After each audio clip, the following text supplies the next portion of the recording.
Ito yung isda na ipapangat ko. Ayan, maliliit lang siya. So, antayin ko lang kumulo yan. At tatakpan ko lang. So, ayan, kumukulo na siya.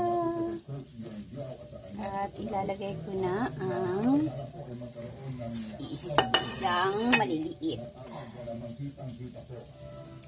So, ito isda.